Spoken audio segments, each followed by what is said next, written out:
Letter ఇది. అందరు వచ్చినారా? అన్ని ప్లేసులు రావాలా? అందరు సమయం అంటే మీకు పని ఉందని సార్ మంచి అభిప్రాయం ఉంటే, చిత్తశుద్ధి ఉంటే ఈ బిల్లును అమలు చేయండి.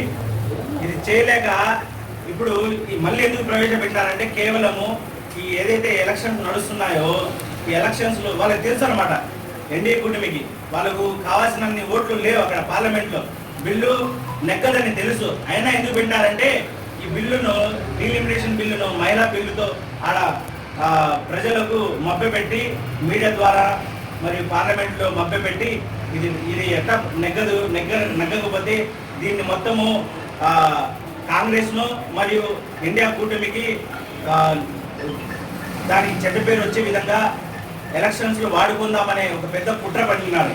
కానీ మహిళలు చాలా తెలివైన వాళ్ళు, ప్రజలు కూడా చాలా తెలివైన వాళ్ళు, మీకు బుద్ధి చెప్పినారు కాబట్టి ఇండియా కూటమి మా రాహుల్ గాంధీ గారు ఇప్పుడు చాలా ఆనందంగా ఉంటారు.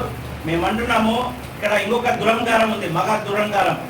543 సీట్లు ఏదైతే ఉన్నాయో ప్రస్తుతం పార్లమెంటులో దాంట్లోనే 33% ఇయ్యారంట. ఆయన మగవాళ్ళు అనేసి అహంకారం ఉంది మోడీ గారికి.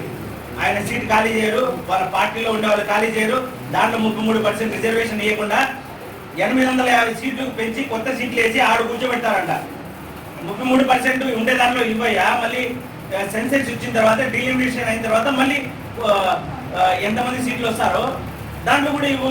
ఇప్పుడు ఇవ్వమంటున్నాం మేము, ఇప్పుడు ఇవ్వట్లేదు. ఈ బిల్లును అమలు చేయమంటున్నాం, చేయట్లేదు.